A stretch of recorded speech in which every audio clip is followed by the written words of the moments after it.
ঈদুল ফিতরের দিনে আমার নবীজি একদিন বাসা থেকে ঈদগাহের দিকে যাচ্ছেন, ঈদের মাঠে যাচ্ছেন নামাজ পড়ার জন্য। দেখতেছে একটা গাছের আড়ালে ছোট একটা বাচ্চা কান্না করে। আল্লাহর নবীজি সাল্লাল্লাহু আলাইহি ওয়াসাল্লাম ডাক দিয়ে বলতেছেন, বাবা রে, কি খবর? তোমার নাম কি? তোমার বাবার নাম কি? কেন কান্না করো? ওই সন্তানের শরীরে ভালো একটা জামা নাই, দেখতেছি মুখ টুক গুলো শুকায় গেছে, উস্কো খুস্কো দেখা যায়। বলতেছেন, নবীজি আমার বাবা নাই, আমি হচ্ছি এতিম, আমার কোনো আজকে মার্কেট হয় নাই। নবীজি বাচ্চাটারা নিয়ে বাড়িতে যাওয়ার পরে মা আয়েশাকে ডাক দিয়ে বলে, আয়েশা, এই বাচ্চাটার আজকে বাবা নাই, আজকে ঈদের খুশি তার ভিতরে নাই, বাচ্চাটা এতিম, তার কোনো নতুন জামা নাই। বাচ্চাটাকে মা আয়েশা গোসল করা দিয়া হাসান আর হুসাইনদের যে জামা ছিল ওই জামাগুলো একটা পরিষ্কার করে বাচ্চাকে পরায়া দিয়া নবীজি সাল্লাল্লাহু আলাইহি সাল্লাম ওই বাচ্চাটাকে খানা খিলায়া, হাসান হুসাইনকে আমরা যেরকম ছোট ছোট বাচ্চাদেরকে নিয়ে ঈদগাহে এসে উপস্থিত হয়ে গেছি। ছোট বাচ্চার হুকুম কি জানেন? নবীজি যখন নামাজ পড়তেন, হাসান আর হুসাইন নবীজির পিঠের উপরে, ঘাড়ের উপরে উঠে বসে থাকতো। দেখবেন আমরা যখন নামাজ পড়ি, ছোট ছোট বাচ্চাগুলো কিন্তু আমাদের সাথেও সেজদা দেয়। বাচ্চাদেরকে নিয়ে নামাজ পড়বেন। আপনারা নামাজটা কবুল হোক আর না হোক, আপনার সন্তানটা যে আপনার সাথে একটা সেজদা দিয়েছে, একটা সেজদায় আপনাকে জান্নাত নিয়ে যাওয়ার জন্য যথেষ্ট হয়ে যাবে। আপনার জবানটা তো, এই জবান দিয়ে কত হারাম খাইছেন, কত মিথ্যা কথা বলেছেন, কত গীবত করেছেন। ওই বাচ্চারা জবানটা তো পবিত্র। বাচ্চা যখন সেজদায় যায় দেখে বাবা ঠোঁট নড়ায়, ও তো কিছু করতে পারে না, ও ঠোঁট নাড়ায়। দেখবেন আল্লাহ বলে, ওই ঠোঁট নাড়ানোর মাধ্যমে আমি তোমার নামাজও কবুল করব, তোমার সন্তানের নামাজের সওয়াবও তোমার আমলনামায় দিয়া দিব।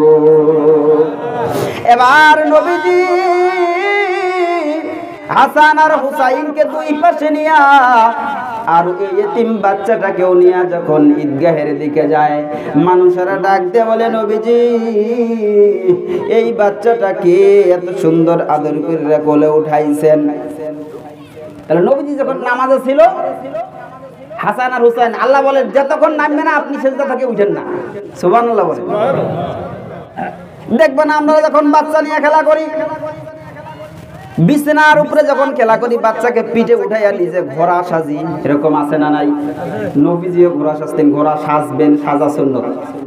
বাচ্চা নিয়ে খেলবেন, নিজে ঘোড়া সাজবেন, পিঠে চড়াইয়া বিছনায় ঘুরবেন, এটা সুন্নাত।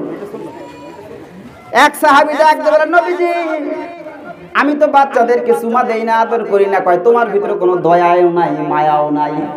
বাচ্চাদেরকে আদর করতে হবে, বাচ্চাদের সাথে খেলতে হবে।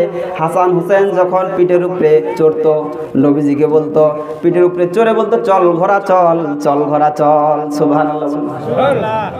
এই যে ঈদের দিনে আমরা বাচ্চা কাচ্চা নিয়ে আসবো, বাচ্চা কাচ্চা সামাল দিয়ে হাঁটা চলা করলে কোনো অসুবিধা নেই। ওদের কোনো হুকুমে নাই, ওদের কোনো শরীয়তে নাই, ওদের উপর ইসলামের কোনো হুকুম হাকাম নাই। নামাজের সামান দিয়ে হাঁটলে কোনো অসুবিধা হবে না। যেখানে নবীর ঘাড়ের উপরে চলেছিলেন, ও নবীর আরো মাসালা খোঁজা যাবে। নবীর ঘাড়ের উপরে চলেছিলেন, যতক্ষণ হাসান হুসাইন নামবে না আপনি সেজদা থেকে মাথা উঠাবেন না। সুবহানাল্লাহ বলেন। এবার নবীজি হাসান হুসাইনকে আর ওই এতিম বাচ্চাকে নিয়ে ঈদগাহের ময়দানের দিকে যায়। যাইতে যাইতে এবার সাহাবীরা ডাক দিয়ে বলেন, নবীজি বাচ্চাটাকে। নবীজি ডাক দিয়ে বলে, এতিম বাচ্চা, আজকে ঈদের দিনে একটা নতুন জামাও কিনতে পারে নাই, একটু ভালো মন্দ খাইতেও পারে নাই। এতিম বাচ্চাটাকে আমি কাছে টেনে নিলাম, এটা হচ্ছে উমুকের সন্তান, তার বাবা দুনিয়ায় নাই। নবীজি ডাক দেয়া বলে, এই এতিম বাচ্চাকে নিয়ে আজকে আমরা ঈদের মাঠে আসলাম। এতিম বাচ্চাটা ডাক দেয়া বলে, নবীজি আপনার মতো নবী, আপনার মতো নবী আমার মতো এতিমকে যখন কোলে নিছে, আমি যে এতিম, ওই এতিম আর আমার কাছে মনে হয় না। আজকে আর আমি এতিম না, আপনার মতো নবী যখন আমারে কোলে উঠা নিছে, জামা পরা দিছে, খানা খাওয়া দিছে, আজকে থেকে আমি এতিম না, আমার বাবাও আছে, আমার বাবা হচ্ছেন আপনি নবী। সুবহানাল্লাহ। আমি এখন আর কিসের এতিম? আপনার মতো নবী এখন আমারে কোলে তুলে নিছে, এখন কি আর আমি এতিম আছি? সুবহানাল্লাহ। এই ছিলেন হযরত ওমরের ঈদ, এই ছিল নবীর ঈদ। এই জন্য ঈদের দিনে আশপাশ গরিব মিসকিন যারা আছে এদের একটু খোঁজ খবর করা, একটু চকলেট কিনে দেওয়া, একটু বিস্কিট কিনে দেওয়া।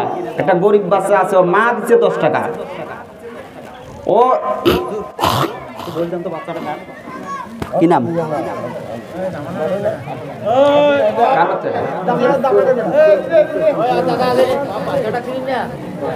তাহলে লক্ষ্য করে দেখেন, এমনও গরিব আছে তার বাবাই দিছে 10 টাকা, একটা সিট নিয়ে 4 টাকা শেষ। অন্য অন্য বাচ্চারা দেখবেন টাকা থাকে, টাকায় থাকে, কে কি খাচ্ছে, গরিব বাচ্চা খাইতে পারে না, টাকা থাকে। এই জন্য আমরা চেষ্টা করব আশেপাশে যারা গরিব মানুষ আছে তাদেরকে কিছু আমরা কিনে দিব।